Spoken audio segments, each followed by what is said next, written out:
Buenos días a todas y a todos. Bueno, estamos aquí en la sexta clase del curso Políticas, Planificación y Gobierno. La clase de hoy va a ser sobre empleo público. Y en primer lugar voy a presentar a la primer docente del día de hoy, que es Mercedes Castilla, licenciada en Administración, con amplia experiencia en gestión pública, nacional y provincial, integrante de la Comisión de Estado del Instituto Patria. Actualmente ocupa el cargo de subsecretaria técnica, administrativa y legal del Ministerio de Mujeres, Géneros y Políticas de Diversidad de la provincia de Buenos Aires. Así que bueno, vamos a escuchar con gusto, Mercedes. Te cedo el lugar por la cámara. Buen día a todos. Muchas gracias. Bueno, buen día a todos y a todas. La idea, lo que hablábamos, la idea es hoy compartir con ustedes un poco lo que es la experiencia para quienes gestionamos actualmente en Provincia de Buenos Aires, y lo hicimos en algún otro momento, y quienes hemos pasado por Nación o estamos en Nación, sobre lo que es para nosotros y nosotras el empleo público, digamos, el rol sobre todo de los trabajadores y trabajadoras estatales. En cuanto al rol de los trabajadores y trabajadoras estatales, antes de empezar por ahí a hablar de algún tipo de experiencia o situaciones que se hicieron en provincia, me parece importante rescatar que son centrales en la gestión cuando llegamos, quienes asumimos algún tipo de función, prestar atención a aquellos compañeros y compañeras que vienen gestionando desde hace años. Muchas veces sucede que llegamos con nuestros propios equipos y no prestamos atención a los saberes, experiencias y situaciones que han vivido estos trabajadores, esta trabajadora, y la fortaleza que tienen para llevar a cabo las políticas públicas que se lo van pidiendo en cada una de las gestiones. Seguramente han visto con Claudia que quienes llevamos a cabo tiene que ver con las estructuras, responden al plan de gobierno y a la planificación que uno hace en cada uno de los ministerios y responde a ello. Muchas de las personas que están y de los trabajadores y trabajadoras hay que sumarlos a ese nuevo proyecto que venimos a proponerles. Por eso me parece importante resaltar no solo lo que tiene que ver con la formación y capacitación de quienes están en cuanto a las tareas sobre todo sustantivas, los nuevos proyectos, sino sumarlos en todas las instancias de planificación, monitoreo y evaluación que hacemos quienes gestionamos. Es siempre con todos y todas que se gestiona, digamos. En ese sentido, me parece, y en esta recorrida voy a situar en dos situaciones, sobre todo una que tiene que ver con lo que fue la gestión de Felipe Solá, que ahí tuve la oportunidad de estar colaborando con Claudia Bernaza, en ese momento ella era subsecretaria de la Gestión Pública, y también con la gestión actual del gobernador Axel Kicillof. En dos de las sesiones, las aperturas legislativas, el gobernador, con ese entonces Felipe Solá, hace referencia al rol de los trabajadores. En la primera, plena crisis, 2002, él había asumido después de la renuncia de Rocauf, él era antes vicegobernador, dice que se iba a pensar las políticas y se iba a trabajar con los trabajadores y las trabajadoras que estaban, que no iban a ser los trabajadores y los trabajadores alguna cuestión presupuestaria de ajuste. Me parece que esa ya fue una señal del gobernador sobre qué pensaba sobre el trabajador y la trabajadora pública y cuál era el rol que iban a tener en su gestión. Al año siguiente, ya un poco más acomodada la provincia, agradece nuevamente a los trabajadores y trabajadoras el esfuerzo que habían hecho para sacar la provincia adelante. Quienes somos de Provincia de Buenos Aires y van a recordar, digamos, a nivel nacional lo que era ese momento, pero también recordamos lo que era para los trabajadores, no solo saber cuándo cobramos el 20 y pico de cada mes, cobramos en gran parte con patacones, digamos, fue un momento donde para todos nosotras y nosotros fue muy complejo, y el gobernador en ningún momento perdió de vista cuál era nuestro rol y nuestra función. Axel, cuando asume en el año 2019, uno de los primeros discursos que da, una de las primeras presentaciones, él dice: yo me reconozco y yo soy trabajador estatal. Al decir eso también volvió a marcar claramente cuál era su postura y cuál era la función que íbamos a tener los trabajadores y trabajadoras dentro de su gestión. No íbamos a ser solamente un número o personas que iban a ser ni perseguidas ni dudadas en cuanto a su capacidad de trabajo. Iba a ser con todos y todas y reconociendo el rol del trabajador y la trabajadora pública. Me parece, como para iniciar y por ahí pensar un poco en el recorrido, me parece que son dos situaciones y son dos presentaciones que hacen el exgobernador Felipe Solá y el gobernador Axel Kicillof al inicio de su gestión o en la apertura, que ya nos marque el camino en el cual íbamos a transitar en esas dos gestiones en cuanto al empleo público en la provincia de Buenos Aires.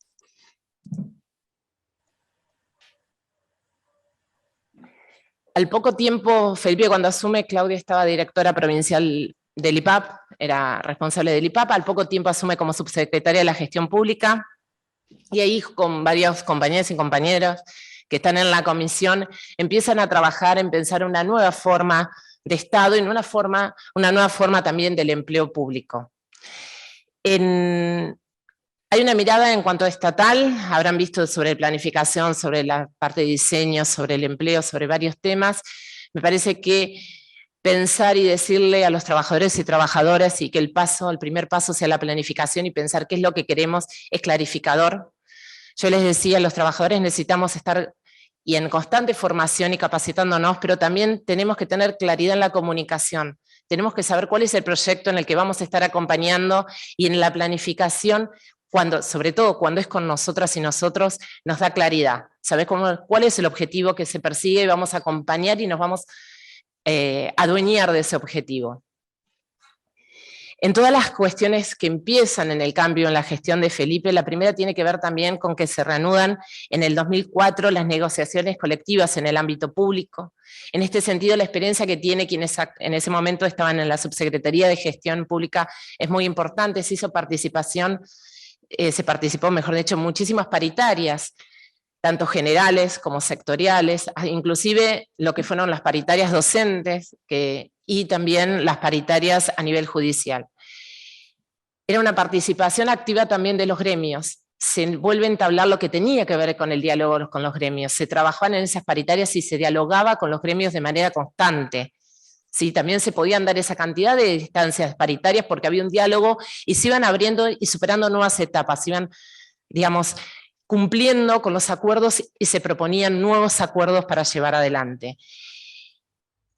En ese sentido, se sabe que una de las cuestiones que tiene la provincia de Buenos Aires, como para situar quien no conoce, a ver, actualmente y desde hace varios años, más de 10 regímenes estatutarios, digamos, el más conocido o el más numeroso puede ser el régimen de la administración pública, la que es conocido como la 10430, el personal administrativo, y después nosotros en provincia de Buenos Aires tenemos la característica de lo que es el régimen estatutario docente, con casi 400, 500.000 personas designadas bajo ese régimen. Digamos, es un tamaño importante.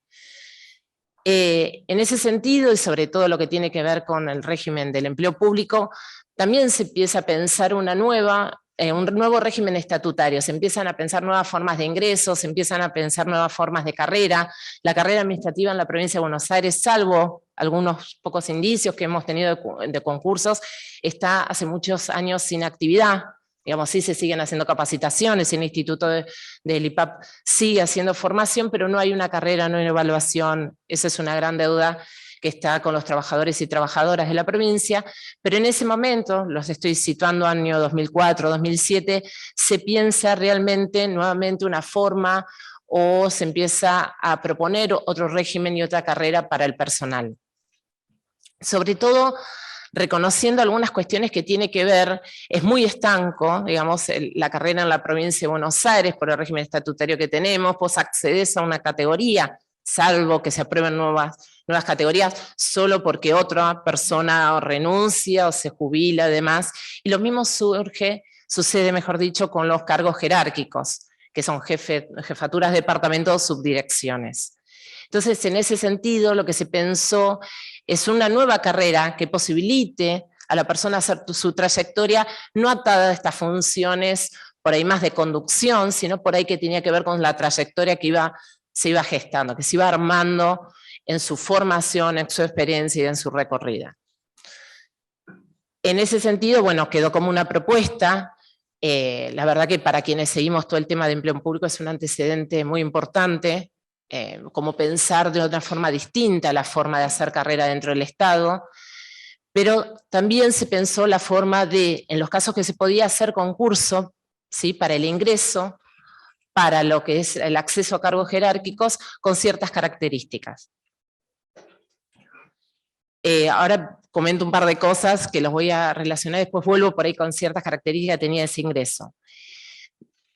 También, bueno, en ese sentido, no solo se acompaña en eso, sino también a través de acuerdos paritarios empiezan a surgir algunas leyes que regulan algunas cuestiones que tienen que ver como la titularización de algunos cargos interinos, digamos, se empieza a reglamentar o a regular algunas cuestiones que habían quedado siempre, digamos, de manera muy informal. ¿Por qué les decía voy a relacionar esto del ingreso? Y estas primeras, digamos, intentos que se hicieron en cuanto a realmente poder hacer concurso para el ingreso. Y hoy en día lo vimos y lo vivimos con la gestión de Axel en la provincia y Estela Díaz en el ministerio, el tema de lo que es la línea 144. En su momento, en la gestión de Felipe Solá, año 2007, se hace la selección para incorporar a las trabajadoras, las operadoras que iba a estar en el ABM, en ese entonces bajo la línea 911 de atención a víctimas de violencia por razones de género. Se hace un proceso de selección, se trabaja, digamos, se continúa con ese trabajo. Cuando regresamos nuevamente a la gestión en Provincia de Buenos Aires, nos encontramos que aquello que era el ABM había pasado a ser la línea 144, pero que estaba tercerizada. Que no solo los servicios de telefonía y de internet y todo lo que tiene que ver de operación estaba digamos, siendo administrado por un privado, con participación, porque era parte del grupo VAPRO, pero no dejaba de ser un ente no exclusivamente estatal, no estaban fuera del Estado, sino quienes trabajaban en la línea también estaban, digamos, bajo, digamos, eran trabajadoras de lo que es Provincianet, siendo empleadas de comercio. Apenas se llegó, por supuesto, fue un reclamo que estaba de las trabajadoras, era un reclamo histórico, Estela lo toma, lo hace propio y en el transcurso de un año se logró la estatización total de la línea en cuanto al traspaso no solo de sistemas, en cuanto a lo que tiene que ver con tecnología, telefonía, internet y con toda la complejidad que eso tiene, porque por supuesto tenemos que tener ciertos recaudos para que la atención y la asistencia sea, el asesoramiento sea constante, sino también el traspaso de las trabajadoras. Hoy en día todas las trabajadoras y todas las personas que dependen y se desempeñan en la línea es personal del Ministerio de las Mujeres. En ese traspaso, por supuesto, no es perfecto, digamos, hay cuestiones que todavía estamos viendo, tenemos que evaluar y tenemos que analizar por las características propias que tiene el trabajo de call center, por así decir, de atención telefónica que tienen las operadoras del 144, no es lo mismo que otro tipo de línea, digamos que por ahí es más de derivación, asesoramiento, acá hay un asesoramiento mucho más profundo, de contención, digamos, tiene otras características que deberemos evaluarlos, debemos ahí sentarnos a evaluar qué forma le damos para reconocer el trabajo puntual que tienen estas trabajadoras y las características de su trabajo.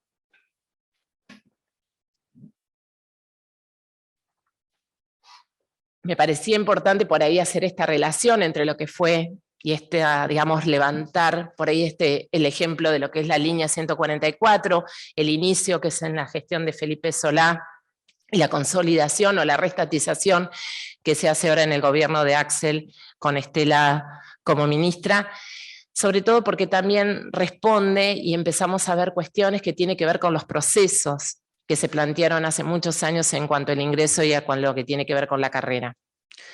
Lo primero de ello, se pensó en un proceso de selección y que tenía que ver y relacionado sobre todo con pensar que esos procesos de selección de los trabajadores y trabajadoras que se incluyan, ingresen a los ministerios, se den en el marco de un proyecto, ¿sí? Que no sea un ingreso aislado o demás.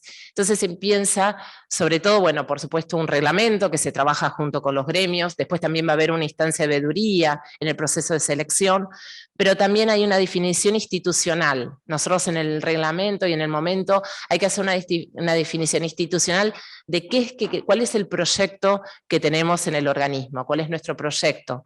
También después va a haber una determinación de los requisitos de ingresos que tiene que ver con cuestiones más duras, digamos, del régimen estatutario, la posibilidad de ingresos, edades, características propias del régimen al que vas a ingresar, también otras cuestiones más relacionadas al régimen horario, al tipo de tarea, pero desde lo más duro hablo en cuanto a eso, y por último, la descripción del perfil del puesto de trabajo, que ahí sí vamos a estar diciendo cuáles son las actividades que van a realizar y qué competencias consideramos que aquel trabajador o trabajadora que ingrese debe realizarlas.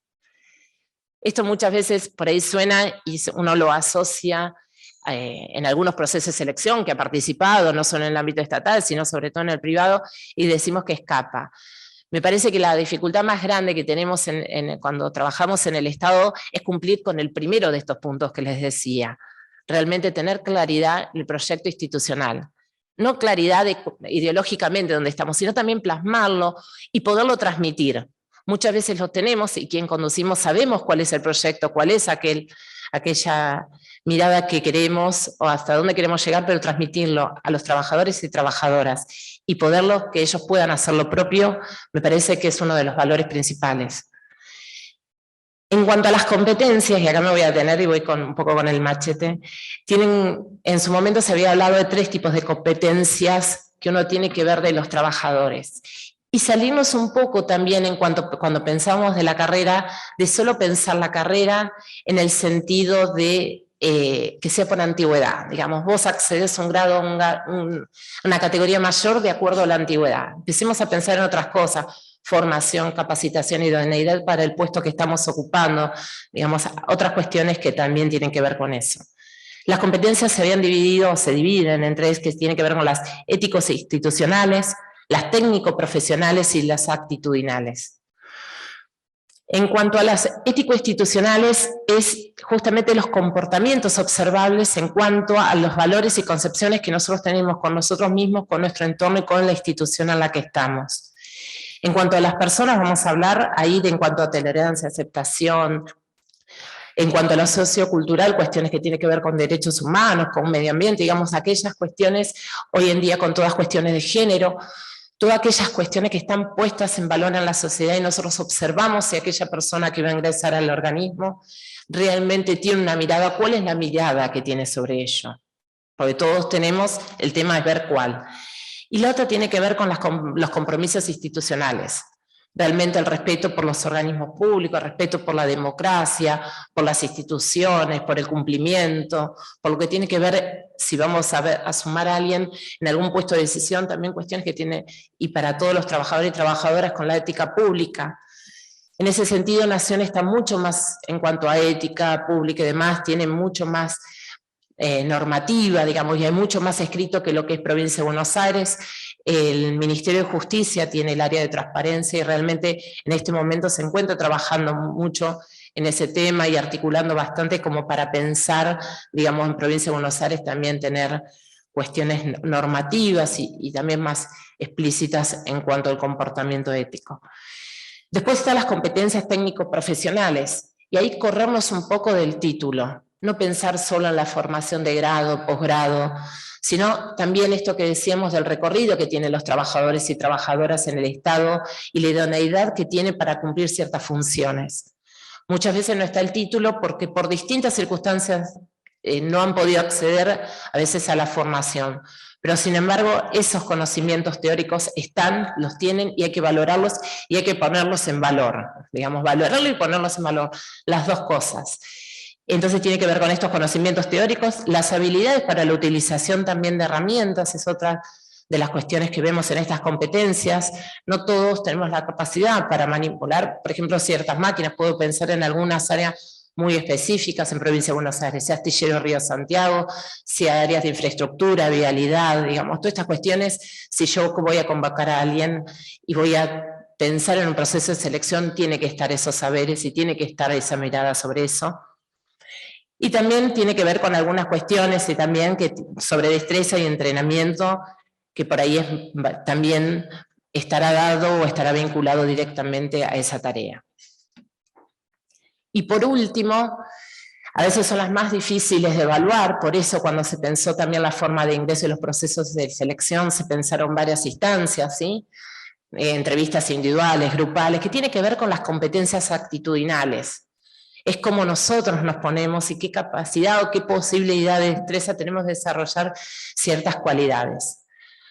Una que bueno, había un compañero dentro de gestión pública que trabaja mucho, que tiene que ver con Juan María Helen, por ahí lo ha nombrado, que tiene que ver con el liderazgo y con la parte de conducción de grupos.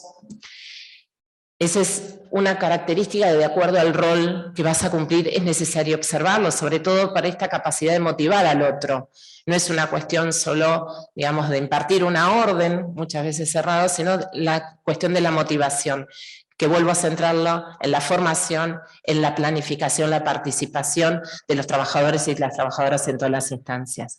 La otra tiene que ver con la comunicación tiene que ser constante.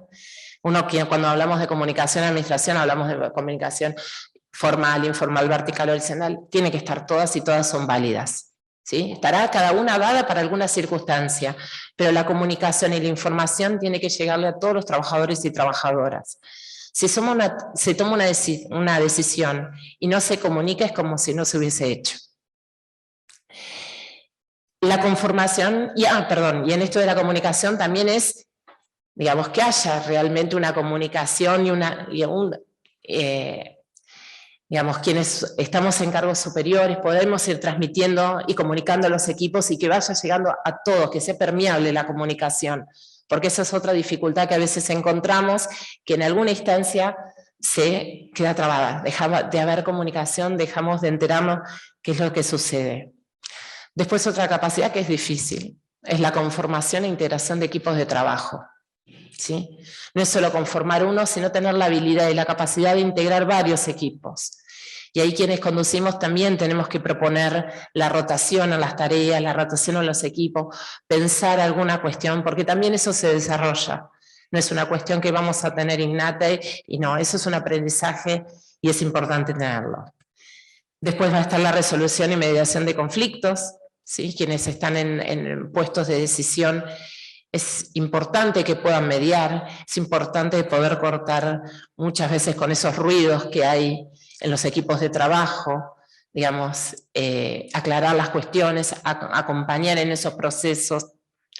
Y después también la predisposición al cambio, a la flexibilidad. Eso no se escapa a nadie, no solo cuando estamos en gestión, sino quienes somos trabajadores y trabajadoras del Estado.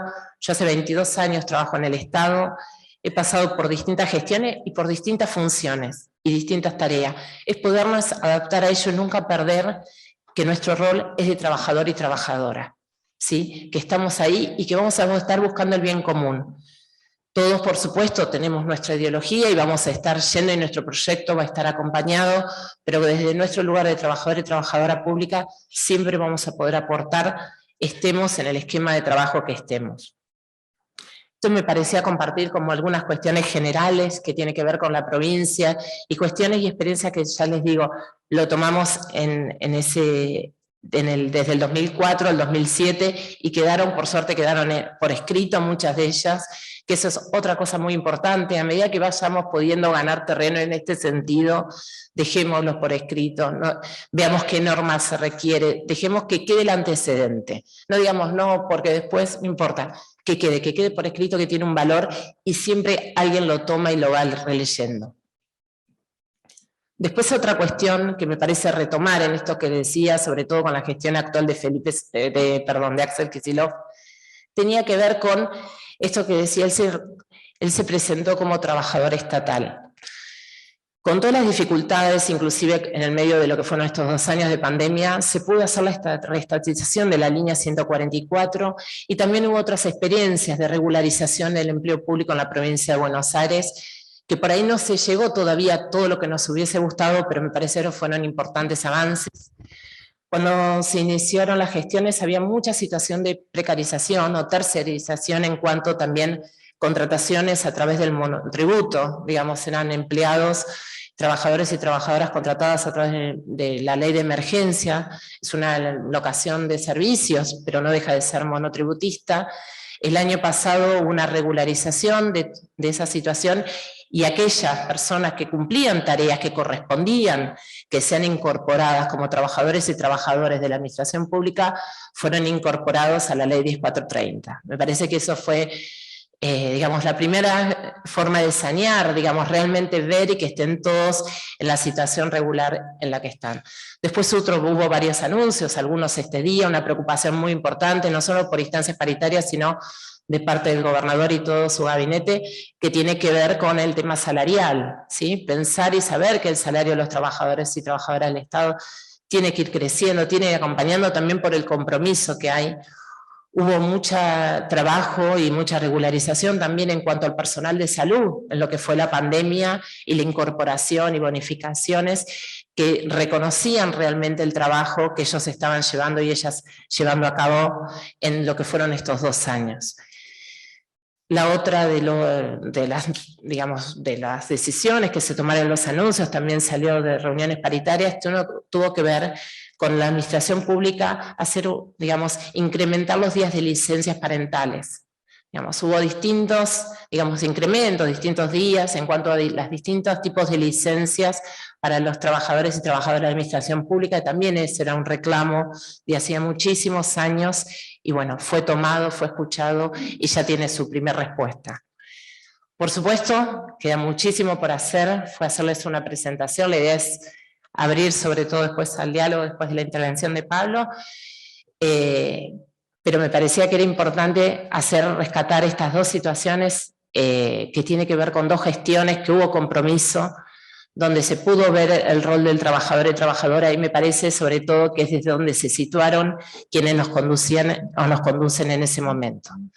Tanto puedo nombrar a los gobernadores y el exgobernador, como en su momento fue Claudia Bernaza, o en este momento Estela Díaz como ministra, que toman el compromiso con los trabajadores y trabajadoras de la provincia y ponen en valor todos los días el trabajo que ellos y ellas llevan a cabo. Muchas gracias.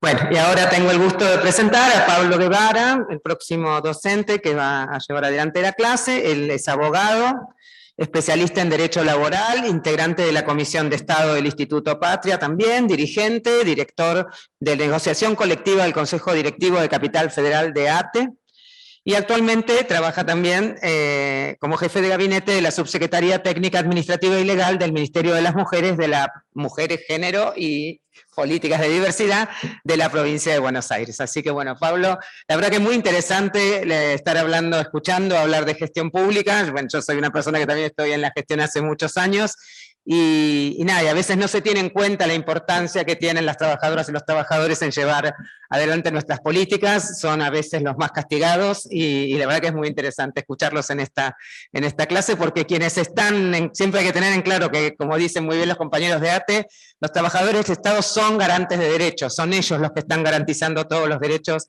día a día de cada uno de nosotros. Así que bueno, siempre hay que tener muy en cuenta que cuando se habla de gestión hay que tener en primer lugar en cuenta quiénes son los trabajadores y trabajadoras que la van a llevar adelante. Así que bueno, te dejo, Pablo.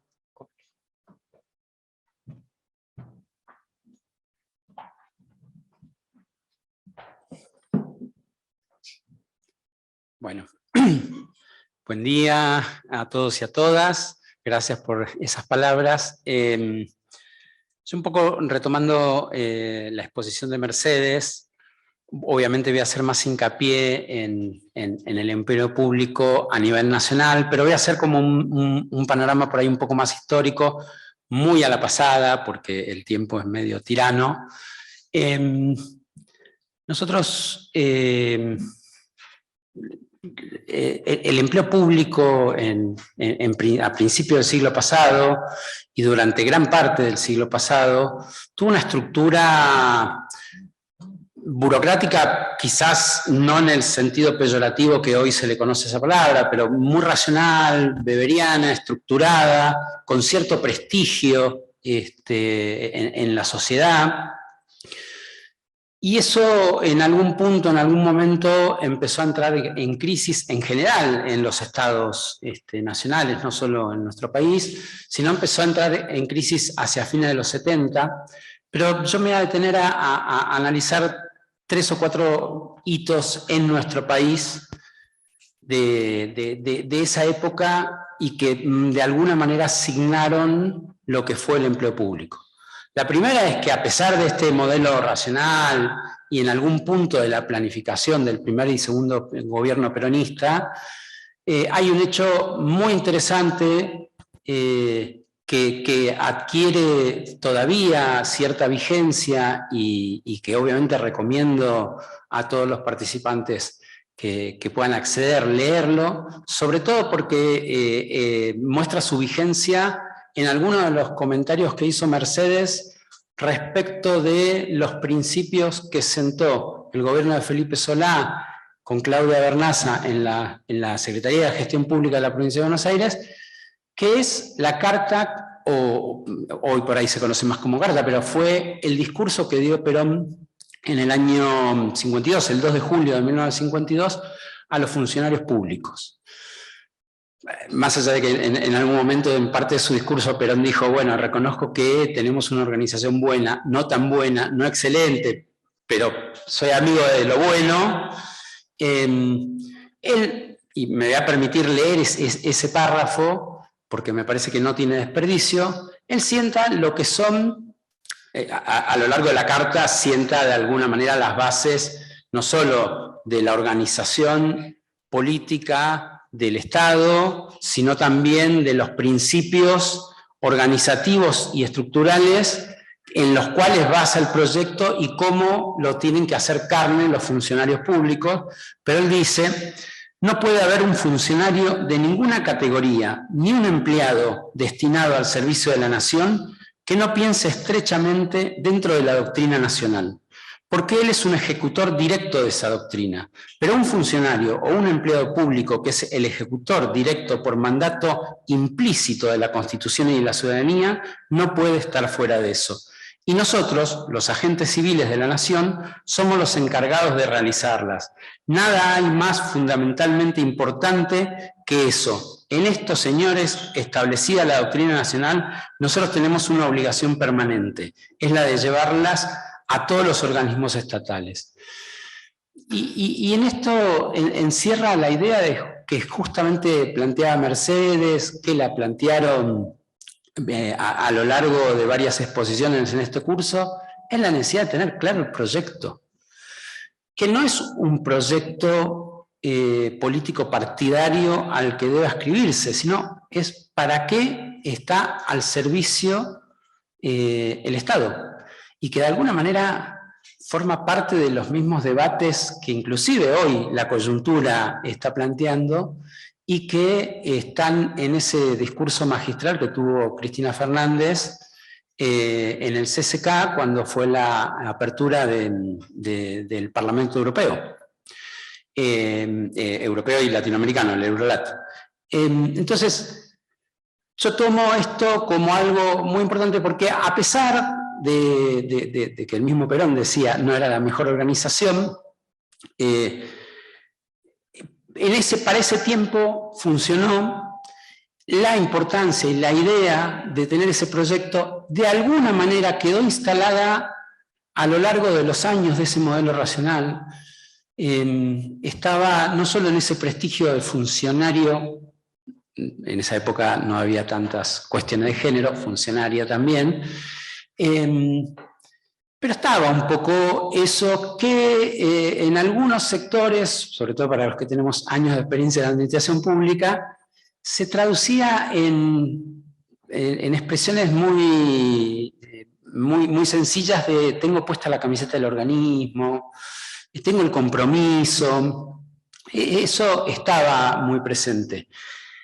A pesar de que, no debemos olvidarlo, a lo largo de nuestra historia, nosotros tuvimos 18 años de proscripción del peronismo a partir de lo que fue la Revolución Fusiladora,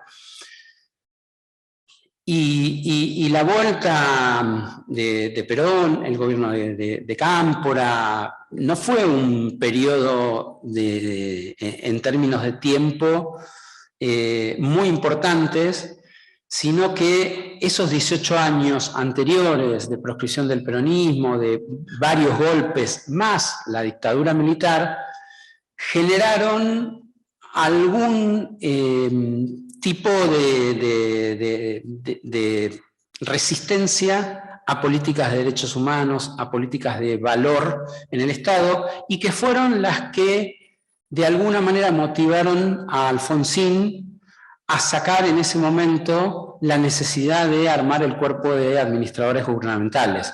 En ese sentido es que tenía mucha explicación e importancia, porque había que sacar en ese momento al Estado adelante e intentar restituir esto que decía Mercedes, que es con todos y con todas, intentar encaminar un proceso democrático después de 40 años de dictadura, 50 años de dictaduras a lo largo del país. Después del periodo de Alfonsín, más allá de la cuestión de la crisis económica y de los intentos fallidos, inclusive respecto del libro que recomienda Cristina sobre la parte económica de lo que intentó Alfonsín, lo cierto es que desembocamos en los 90. Y en los 90, esa crisis que ya había entrado el empleo público por los años 70, tuvo una entrada importante en el gobierno nacional e inclusive en las provincias, con los preceptos neoliberales y el modelo gerencial o de nueva gerencia pública, por el cual se entendía y se llegaba a asimilar, y de alguna manera en eso también contribuía al discurso dominante, ese modelo que todos tenemos y representamos en nuestra cabeza, de Gasalla haciendo la empleada pública de atrás, atrás y córrase, que había que gestionar con gerentes, que esos marcos gerenciales iban a traer de alguna manera una práctica que se reconocía como virtuosa del modelo empresarial, liderazgo basado en comunicación efectiva, y nos empezaron a vender algo que no solo llevó al fin, diría, de ese modelo racional del empleo público que todavía existía, a la eliminación de las plantas permanentes, pues eso fue un ataque directo a las plantas permanentes, proliferación de contratos que en ese momento salieron bajo una modalidad, no existía el monotributo, entonces directamente los y las trabajadores que el Estado Nacional durante los 90 contrataba, lo hacían bajo un decreto que había sacado Cavallo, impulsado Cavallo, que era el 90-95, que de alguna manera eran lo que hoy conocemos como las consultorías, pero había una extinción muy grande de los trabajadores de planta permanente, hablando en general, y por otro lado algo que marcó Gustavo Longo en su exposición, que fue la reforma constitucional del 94 y la transferencia de miles de empleados públicos que o estaban en escuelas, esto que comentaba Mercedes, que hoy vemos en las provincias, que hay trabajadores de la educación pública, de la seguridad, de la salud pública. Bueno, en el Estado Nacional existía hasta el año 94 una gran cantidad de trabajadores nacionales en las provincias, de hospitales públicos, de escuelas, que fueron transferidas a las provincias con el objetivo que decía Gustavo de formalizar respecto del presupuesto público nacional, que había una reducción del gasto público. Los 90 nos encontraron con eso, el fin de la década del 90 y el principio del gobierno de la Alianza, nos encontró ya con directamente lo que comentaba Mercedes, que fue el fin del gobierno de Rucauf y el comienzo del gobierno de Felipe Solá, el descuento primero los despidos que existieron en el Estado, los ajustes que se realizaban. Recuerden que ustedes en esa época había asumido López Murphy como ministro de Economía y renunció ese fin de semana, porque el ajuste que quería hacer era prácticamente imposible, e inclusive, yo tengo muy presente la frase que dijo Gustavo Longo el otro día, es muy duro de bajar ese ajuste, ese número del porcentaje de gasto que tiene, creo que señalaba más o menos alrededor del 9% del presupuesto. Es muy duro de bajarlo, puede bajar en términos presupuestarios del 9 al 8, y pico. Obviamente que esos son miles de trabajadores que pierden su fuente de trabajo, no estoy subestimando eso, pero en sí, en términos de ajuste presupuestario, no lo es. Porque tanto en esa época como en lo que fueron los 4 años del gobierno neoliberal de Mauricio Macri, lo que se busca también es otra cosa. Ese porcentual muy chiquito de reducción del gasto público que impacta en miles de estatales, lo que busca siempre es ajustar y generar una transferencia de ingresos a los sectores más poderosos de los recursos que tienen asignados los y las trabajadoras públicos y privados, porque ahí es donde está el ajuste.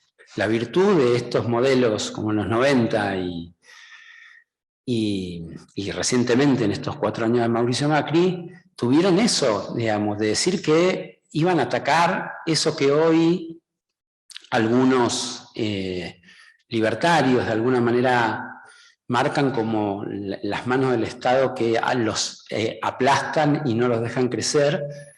En realidad son las manos del poder las que van por los salarios, las licencias y los derechos de los y las trabajadoras en general. No hay ahí un verdadero gasto del sector público. Y llegamos a Néstor, digamos, y con Néstor yo tenía un apunte acá, porque quizás hoy es muy difícil relacionarlo, sobre todo para quien no estuvo en esa época, lo que era el Estado Nacional en épocas del 2003, no solo había estado desguazado las áreas sustantivas, de control, de regulación que tenía el Estado Nacional, habían estado desguazadas y había que recuperarlas, sino que además las oficinas públicas estaban desmotivadas, vacías, los régimen de retiro voluntario, habían de alguna manera generado algo que era bastante difícil de revertir. Las normas de emergencia económica seguían vigentes, hoy siguen vigentes algunas todavía, dictadas en los 90. Lo que la lógica mandaba no era qué necesita hacer el Estado y cuál es la política pública y a quiénes debe llegar, sino cuánto gasto tengo. Y en ese contexto, en el 2002 se registraban 14.550 trabajadores que en ese momento estaban bajo el régimen de contratación del decreto 1184 que vino a reemplazar ese 92-95 que generaba. Es decir, esos cerca de 15.000 trabajadores nacionales lo que hacían era facturar. No tenían ningún tipo de derechos previsionales, no tenían aguinaldo, no tenían ningún tipo de obra social, cobertura médica, no tenían licencias, salvo la buena voluntad de algún compañero o compañera que se las registrara. Las compañeras que estaban embarazadas tenían que renunciar. Y esos... y solamente había en esa época de esos 14.800 contratos de monotributo en 2002, solamente había 90 contratos de ley marco, que es lo que se conoce como relación de dependencia, con todos los derechos y beneficios. 90 contratos en el Estado Nacional. El resto era planta permanente. Con eso asumió Néstor. Con eso asumió Néstor, y Néstor trajo primero la decisión política de reabrir las paritarias. Y en el caso del Estado Nacional, a diferencia de lo que existe por ahí en Provincia de Buenos Aires, nosotros tuvimos así como marqué algunos hitos de la década del 90, también tuvimos algo muy importante respecto del Estado Unido, un hecho muy importante que vino a cambiar un poco la lógica del empleo público, y que fue la sanción de la Ley 24.185, conocida como la Ley Germán Abdala. Germán Abdala, todos lo saben, quienes no lo saben, fue un dirigente histórico del Consejo Directivo de AT Capital, fue su secretario general, pero además fue un diputado nacional por el Partido Justicialista, integrante del Grupo de los Ocho, y Germán logra la sanción de una ley que le reconoce el derecho a la negociación colectiva, no solo a la discusión paritaria. En los 80, a principio en realidad de los 80, con el gobierno de Alfonsín, existía una mesa de discusión salarial, una mesa participativa en donde iban los sindicatos estatales a intentar negociar el aumento. Pero la ley de Germán Abdala lo que hace es la posibilidad de convertir a los trabajadores y trabajadoras representados en sus organizaciones sindicales a discutir en general la lógica del empleo público, con algunas restricciones. Cuando nosotros hablamos de empleo público nacional, hablamos de una variedad muy grande. Obviamente, del 94, la reforma constitucional del 94 para acá, excluimos trabajadores de la educación. Tenemos algunos trabajadores de la salud pública, porque el Hospital Posadas resistió esa época privatizadora de los 90, probablemente por el hecho de que se lo tiraban encima a la provincia no lo quería agarrar, pero otros hospitales llegaron a sobrevivir, otros no, lamentablemente fueron transferidos a las provincias. Pero cuando hablamos de empleo público nacional post reforma del 94, hablamos de que tenemos una cantidad aproximada de 400.000 trabajadores públicos nacionales. Esos 400.000 trabajadores públicos nacionales, cerca de la mitad, un poquito más, son trabajadores de seguridad, de Fuerzas Armadas, son trabajadores no civiles, ¿sí?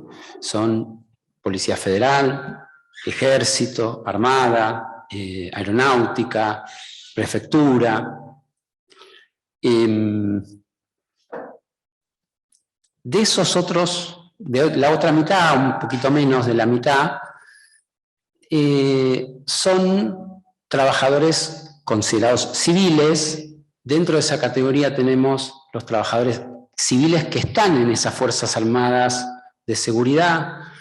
Tenemos los trabajadores propiamente dicho de la Administración Pública Nacional, pero también tenemos trabajadores de las empresas públicas que todavía sobrevivieron, de los trabajadores que están en empresas como la Dirección Nacional de Vialidad, los trabajadores y trabajadoras del ANSES, de la FIP. Si tenemos una serie de colectivos, los trabajadores del INTA que mencionó Claudia respecto de elogiar la estructura y el diseño que tenía el INTA.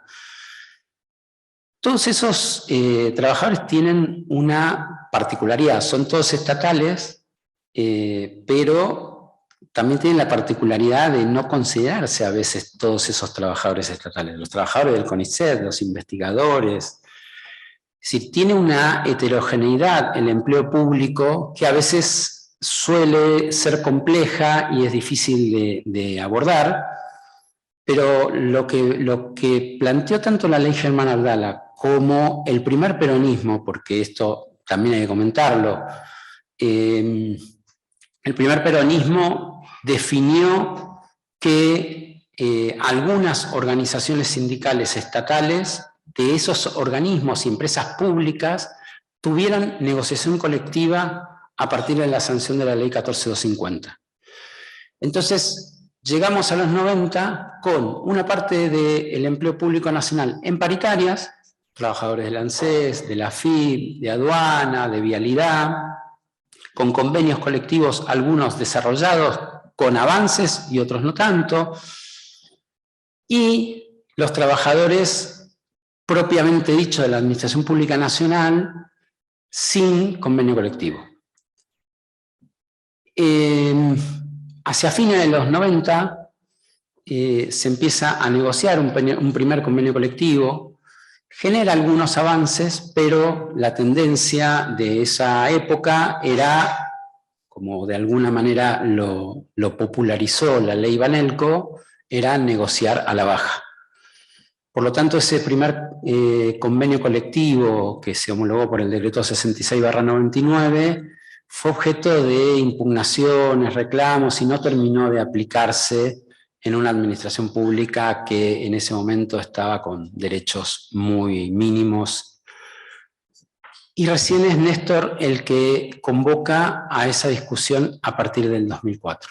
Y en eso yo quiero hacer un rescate de dos figuras que conocí en esa época y que para mí fueron muy importantes. Una que fue Norberto Ivancich, en ese momento el secretario de Gestión Pública de Néstor, el primer secretario que tenía la voluntad constante y consecuente de que esos 14.500 trabajadores que estaban facturando pasaran a tener derechos laborales. La curva de esos 90 contratos formales y los 14.000 contratos monotributistas empieza a cambiar en el 2005.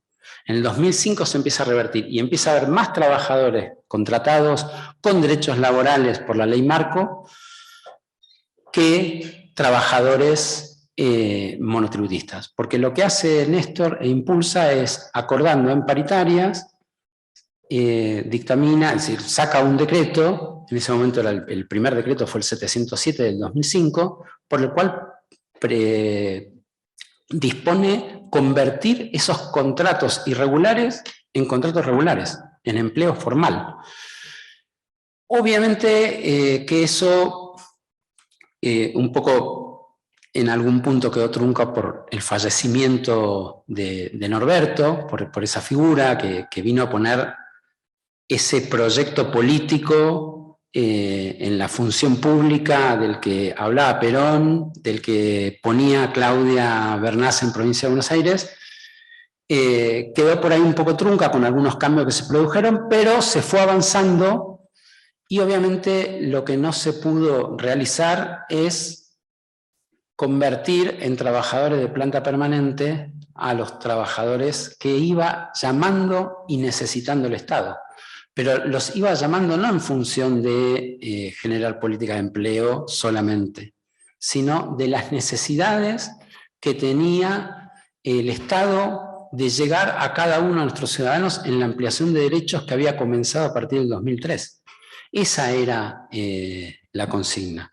Quizás lo que quedó trunco en ese momento, y quizás es hoy lo que nuestro gobierno debiera poder avanzar, es cómo en los diferentes regímenes, en los diferentes convenios colectivos, en los diferentes escalafones, cómo aplicamos esos procesos de regularización aplicando estos tres conceptos, estas tres dimensiones, estas tres capacidades que nos contaba Mercedes recién, que se necesitan tener en el Estado Nacional.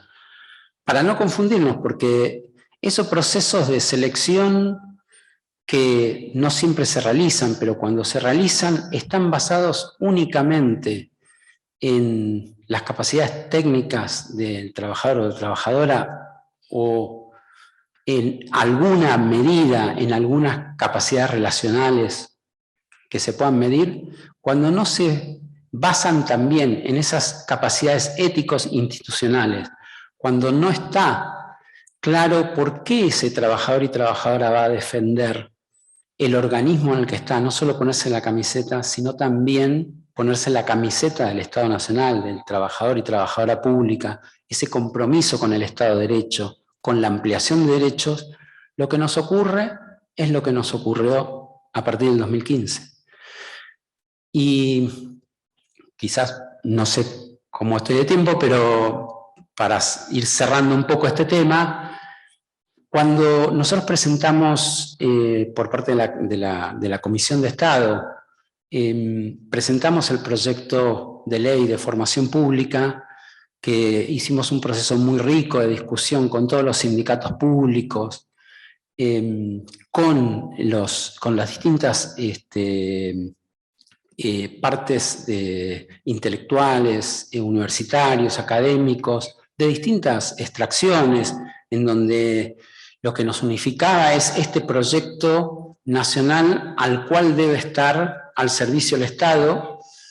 Hubo un comentario de uno de los representantes sindicales que fue muy claro, que creo que en ese momento fue Flavio Vergara del Instituto Malbrán, que contaba la anécdota de una trabajadora que había votado a Mauricio Macri en 2015, que se quejaba de que estaban muy altos los impuestos. Justamente una trabajadora pública quejándose de esto es algo que nos tiene que llamar la atención, es algo que debemos resolver. Porque, como decía también Mercedes, estas tres dimensiones que es necesario evaluar, no solo se evalúan al ingreso, se evalúan al comienzo de la contratación de una persona, no solo cuando pase a planta permanente, se evalúan en todo momento, tienen que formar parte del ejercicio cotidiano, tiene que haber comunicación, es fundamental que sea con todos y todas, que no sea un traigo a mi equipo, desplazo al resto. Hay que involucrar a todas y todos los trabajadores estatales en la gestión, hay que conducirlos y hay que tener política de formación en este mismo sentido. Por eso, de alguna manera, me voy a remitir brevemente al proyecto de ley de formación pública, porque está colgada en el aula virtual, los invito a leerlo, pero es absolutamente importante que el Estado haga formación en este sentido. Y esto no quita la formación individual, técnica, que debe realizarse en el organismo. De hecho, digamos, conozco infinidad de escuelas, creo que en el chat hace un ratito se nombraba alguna escuela puntual que algún organismo público puede tener de formación y la calidad de esa formación. La Dirección Nacional de Vialidad, por decisión de Perón, tenía una escuela de trabajadores viales que la última dictadura militar cerró y que Néstor volvió a reabrir y que Mauricio Macri volvió a cerrar. Y que tiene una capacidad técnica brillante. Pero eso hay que acompañarlo de la formación ética y ciudadana, de la necesidad de que todos los trabajadores y trabajadoras del Estado no tengan una ideología puntual o una adscripción a un proyecto político partidario, que tengan un compromiso permanente con a quién está al servicio del Estado y las políticas públicas que debe realizar, a quién le llegan cada uno de los beneficios que las y los trabajadores que también gestionan están teniendo en la mira. Bueno, esto ha sido un pantallazo, obviamente que hay algunas cuestiones que nos escapan o algunas cuestiones respecto de la carrera puntual. Nos pasa lo mismo, perdón, con evaluación de desempeño, que es un ritual formal, que de alguna manera las lógicas de los 90 que se imprimieron en el SINAPA no quedaron, que quedaron de alguna manera todavía en algún punto vigente. Hay mucho por realizar, hay mucho por caminar, pero hay que tener como ese horizonte. Y los invito a todas y a todas a discutirlo no solo en este seminario, sino dentro de la Comisión de Estado de Administración Pública. Son los debates que nosotros tenemos, son los lugares donde nosotros podemos ampliar cada una de estas cuestiones. Reforzar también como último punto la importancia que para nuestro proyecto político tienen las organizaciones sindicales, tienen los trabajadores y las trabajadoras estatales a través de sus organizaciones sindicales. Algo que no ocurrió en los últimos 4 años del gobierno del macrismo. En general, los proyectos neoliberales, además de tener estos proyectos de nueva gerencia pública y de hablar de estos valores empresariales que debería tener ayornados el Estado, también tienen estas prácticas. Voy a contar una infidencia, pero algo que nos pasó porque bueno, obviamente a partir de que gobernó el macrismo, había que tener una interlocución desde los sindicatos con las autoridades de lo que en ese momento era el Ministerio de Modernización. Y una de las altas funcionarios del Ministerio de Modernización, en las charlas que teníamos, donde íbamos a discutir sobre reincorporaciones de trabajadores y trabajadoras despedidos, se jactaba de contar su experiencia muy lejana de cuando trabajaba en Sebel y de los métodos que aplicaba para cuando tenía problemas con los delegados gremiales. Ellos buscan automáticamente buscar la beta corporativa sindical. Ellos buscan que los sindicatos nos defendamos no solo eso que Germán Abdala decía, el Estado no es algo ascético, es algo que está en disputa y que tiene que ver con al servicio de qué proyecto de nación está puesto. Ellos buscan en el movimiento obrero organizado en general, buscan que el sindicato se pierda en sus temas corporativos. La gran virtud del modelo sindical argentino es que los sindicatos discuten sus temas corporativos, pero también discuten el modelo de país, y también se organizan, y ahí también hay un debate. Y en ese lugar es donde, para nuestro proyecto político, cobran importancia las organizaciones sindicales, no como simplemente un mero actor que reclama o se va a obstaculizar al cambio que desde el Ministerio de Modernización querían hacer, sino como actores centrales a los que hay que conducir y con los cuales hay que ir hacia un mejor Estado, un mayor Estado, que es lo que nosotros queremos. Muchas gracias.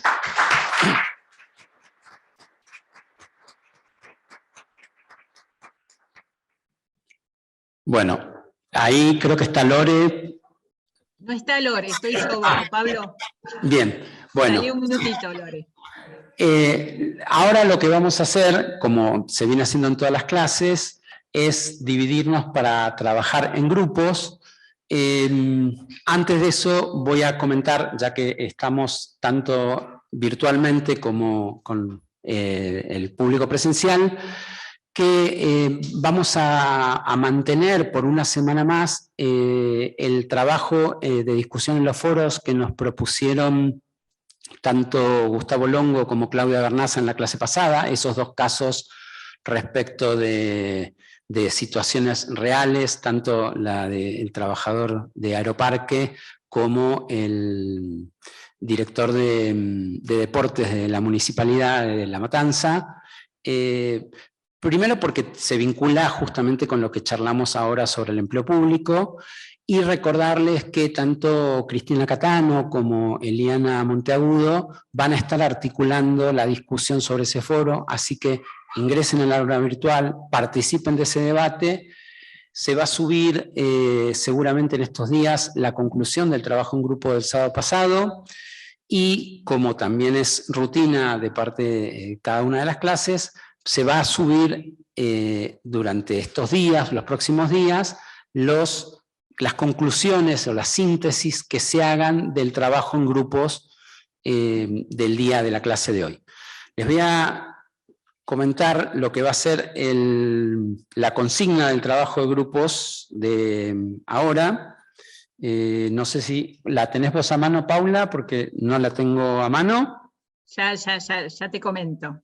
Seguramente no tenía esto previsto, pero por aquí la vamos a encontrar. Exacto. Acá me la acerca Gabriela, gracias. Buenísimo. La consigna para el trabajo de hoy va a ser cuáles serían para ustedes las principales capacidades básicas a reunir por trabajadores y trabajadoras estatales en la dimensión ética, en la dimensión relacional, en la dimensión técnica. más allá de las capacidades específicas que requiere cada área del sector público de esta heterogeneidad de la cual hemos hablado. Y perdón, una cosa más que me olvidé comentar en la intervención, la otra figura que quería rescatar es la de Hugo Cormick, porque varias de las cosas que dije acá fueron una cita.